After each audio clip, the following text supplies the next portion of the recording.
चलिए हम अगला जो चैप्टर है एक्सरसाइज 1.2 का हम तीसरा सवाल करते हैं। अब तीसरा सवाल देखिए क्या है, सिद्ध कीजिए कि तीसरा सवाल है हमारा, सिद्ध कीजिए कि f(x) बराबर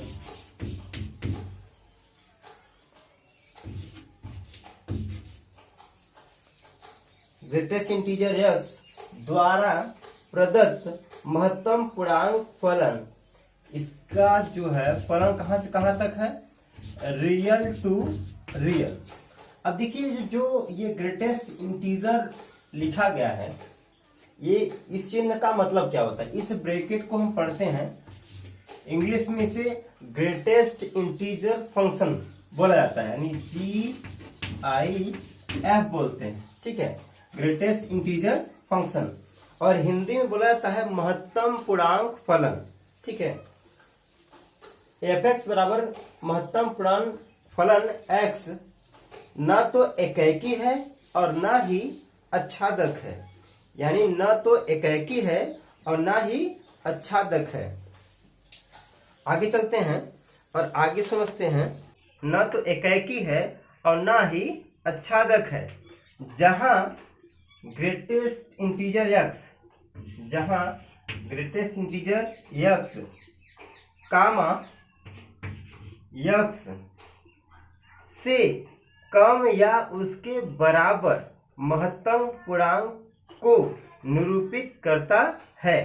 यानी ये जो आपका ग्रेटेस्ट इंटीजर x है, ये x से कम या x से ज्यादा या x के बराबर, हालांकि x से ज्यादा नहीं होगा, ठीक है, x से कम या x के बराबर महत्तम पूर्णांक को निरूपित करता है। देखिए सबसे पहले हमें यही जानना है कि ये क्या है। जब तक आप ये नहीं जान पाएंगे कि ये ग्रेटेस्ट इंटीजर x क्या है, तब तक आप इस फंक्शन को कभी डिफाइन नहीं कर पाएंगे। अब इस महत्तम पूर्णांक फलन, यानी हिंदी में इसे क्या बोलते हैं, आपको बता देते हैं कि हिंदी में इसे बोलते हैं महत्तम पूर्णांक फलन, ठीक है। अब महत्तम पूर्णांक फलन यानी जो सबसे बड़ा इसका पूर्णांक होगा वही बाहर निकलेगा। यानी अगर हम मान लीजिए इसमें 1.2 लिख देते हैं, ठीक है ना। अब दशमलव के बाद वाली संख्या तो पूर्णांक होगी नहीं, पूर्णांक यानी दशमलव के इस तरफ जो संख्या है, यानी ये पूर्णांक हो सकता है। तो यानी इस ग्रेटेस्ट इंटीजर फंक्शन में से जो बाहर नंबर निकलेगा वो सबसे बड़ा जो पूर्णांक होगा, यानी 1 इसका सबसे बड़ा पूर्णांक है, वही बाहर निकलता है, ठीक है। तो 1.2 से 1 छोटा है, तो वही चीज इस क्वेश्चन में कह रहा था कि ग्रेटेस्ट इंटीजर x, जहां x जो है या तो छोटा होगा या तो उसके बराबर होगा। मान लीजिए अगर यहाँ 1 होता तो 1 निकल जाता, इसी के बराबर निकल जाता। बात समझिएगा। अगर यहाँ मान लीजिए 3.2 हो, ठीक है, 3.2 हो, तो जो सबसे बड़ा इंटीजर क्या है, वो 3 है। दशमलव के बाद का संख्या इंटीजर नहीं होता, दशमलव के पहले वाला जो संख्या है वो 3 है, तो जो बाहर निकलेगा वो सबसे बड़ा इंटीजर क्या है, 3 है। बात समझ में आ रही है? अच्छा, तो ये यही बात को रिप्रेजेंट कर रहे हैं कि जो आपके इंटीजर होंगे, जैसे 5.2 है, ठीक है। अब सबसे बड़ा इंटीजर कौन है, दशमलव के पहले वाली संख्या। तो अगर इस ब्रैकेट से बाहर निकलेगा तो क्या निकलेगा, 5 निकलेगा। तो बात को समझिएगा। मान लीजिए आपका 6.9 हो, तो दशमलव के पहले वाला इंटीजर क्या है, 6 है, तो वो 6 निकल जाएगा। तो यानी ये कह रहे महत्तम पूर्णांक फलन, यानी महत्तम यानी सबसे बड़ा पूर्णांक जो होगा वही बाहर निकलता है। तो इसका यही सेंस निकलता है, यही मतलब निकलता है। अगर जिसको इसका ग्राफ नहीं पता है तो वो कमेंट में करें, इसका हम ग्राफ बनवा देंगे और अच्छे से बता देंगे अलग से। तो अभी हम क्वेश्चन पे ध्यान देते हैं कि तीसरा क्वेश्चन है कि f(x) बराबर क्या है हमारे पास, ग्रेटेस्ट इंटीजर x यानी महत्तम पूर्णांक फलन x है, और ये कहाँ तक जा रहा है, रियल टू रियल जा रहा है। ठीक है, ये कहाँ जा रहा है, रियल टू रियल जा रहा है। तो हमें बताना है कि ये सिद्ध करना है कि ना तो ये एकाकी है और ना ही ये अच्छादक है। तो ध्यान दीजिएगा, इसको हम मिटा देते हैं।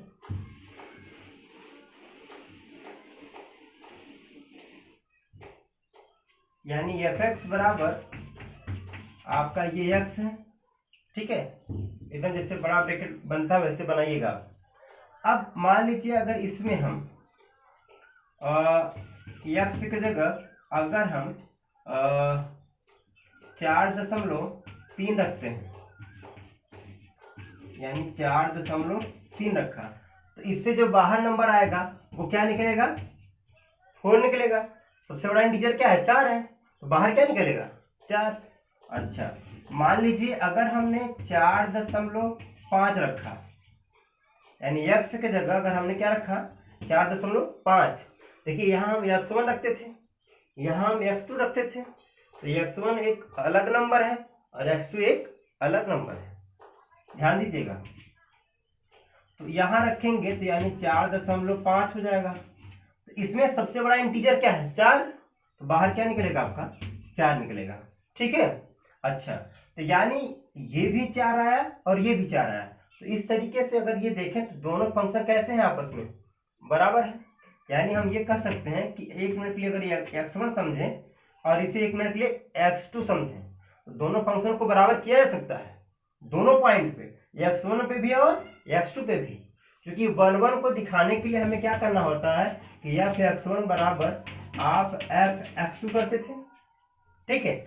अगर x1 बराबर x2 के आ जाएगा तब तो हमारा क्या होगा, 1 होगा, और x1 अगर x2 के बराबर नहीं आया तो 1 नहीं होगा। तो ये आपको पता है अच्छे तरीके से। तो ध्यान दीजिए कि हम दोनों फंक्शन को बराबर कर दिए, यानी f4.3 बराबर है f4.5 के, दोनों तो बराबर है, क्योंकि इसका भी नंबर 4 है तो 4 के बराबर होगा। लेकिन क्या दोनों पॉइंट आपस में बराबर है, यानी हम कहेंगे 4.3 बराबर नहीं है 4.5 के, यानी x1 x2 के बराबर नहीं हुआ। तो यानी हम ये कहेंगे ये एकाकी नहीं है। क्या कहेंगे, एकाकी नहीं है। बात समझ नहीं भाई, जो x1 और x2 है ये आपस में बराबर नहीं आए तो एकाकी नहीं हुआ। तो इसके आगे का जो पॉइंट है, एकाकी तो नहीं हुआ ये तो हम जान गए। अब समझते हैं क्या अच्छादक है या नहीं। अब क्या है कि रियल टू रियल है, यानी अगर हम ग्राफ बनाएं तो इसमें भी टोटल रियल नंबर लिखे जाएंगे, सेट ए में भी और सेट बी में भी क्या है, टोटल क्या है, रियल नंबर है। अच्छा, रियल नंबर मतलब इसमें यह है कि भाई 1.2 भी रखे जाएंगे, 3.2 भी रखे जाएंगे, 1 रखे जाएंगे, 2 रखे जाएंगे, तमाम नंबर रखे जाएंगे। और इसमें भी वही हाल होगा, 1.2 होगा, 3.4 होगा, तमाम जितने रियल नंबर होते हैं 1 होंगे, 2 होंगे, 3 होंगे।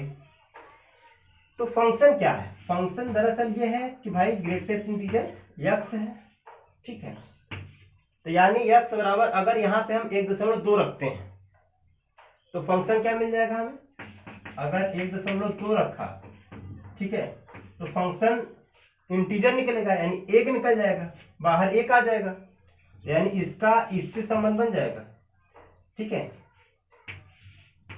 लेकिन 1.2 से नहीं बनेगा, 3.2 का 3 से बन जाएगा, क्योंकि 3 इसका सबसे बड़ा क्या है, इंटीजर है, तो 3 बाहर निकल जाएगा, लेकिन 3.2 नहीं निकलेगा। तो कहने का मतलब ये है कि कौन खाली रह गया, 1.2, 3.4, ये सभी के सभी नंबर क्या हो गए, खाली रह गए। तो अच्छादक में यानी आंटू कब नहीं होता, अगर कोई भी अवयव सेट बी में कोई भी अवयव खाली रह गया तो क्या कहलाएगा, अच्छादक नहीं है। अच्छादक होने के लिए सेट बी में जितने भी अवयव होते हैं सभी का इमेज बनना चाहिए, सभी का इमेज बनना चाहिए। लेकिन इसमें दशमलव वाले जो नंबर होंगे उनका इमेज नहीं बनेगा, हमेशा एक इंटीजर ही निकलेगा, हमेशा क्या निकलेगा, एक इंटीजर निकलेगा। तो हम यहाँ लिख सकते हैं कि 1.2 रियल नंबर जो बिलोंग करता है के लिए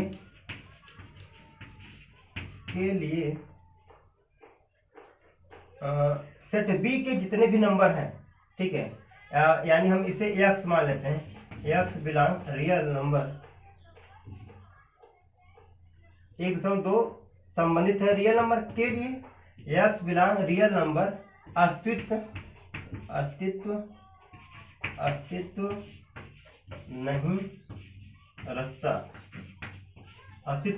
नहीं रखता, जिसके लिए f1.2 बराबर अगर 1.2 रखा जाए और बराबर क्या निकल के आए, या फिर ऐसा कि हम अगर इसे यक्स ही रहने दें, यानी एफ यक्स, ठीक है, यक्स ग्रेटेस्ट इंटीजर फंक्शन से कभी भी दशमलव वाले नंबर नहीं निकल के आएंगे। ये कभी पॉसिबल है? इसमें से जब भी नंबर निकलेगा वो इंटीजर निकलेगा, यानी पूर्णांक निकलेगा, वो कभी भी दशमलव में नंबर नहीं निकलेगा। इसके जब बाहर रखेंगे तो यानी ये पॉसिबल ही नहीं है। अतः क्या कहेंगे? अतः आच्छादक नहीं है, यानी अतः आच्छादक नहीं है। तो हमें पूरा उम्मीद है कि आपको ये पूरा समझ में आया होगा। इसे वीडियो को पॉज करके इसे पूरा आप नोट कर लीजिए, ठीक है। और जहां नहीं समझ में आया है वहां आप कमेंट कर दीजिएगा, बता दीजिएगा। अब पूरा का पूरा इमेज नहीं बना, अगर पूरा का पूरा इमेज बना होता 3.4 में भी 1.2 में भी, और जितने भी रियल नंबर है सब पे बना होता, तब ये आच्छादक कहलाता। लेकिन अगर एक अवयव भी खाली रह गया या एक से ज्यादा, तो आच्छादक नहीं होगा। तो इसे आप नोट कर लीजिए, फिर हम अगले क्वेश्चन पे चलते हैं। तो हम इसे इरेज कर देते हैं।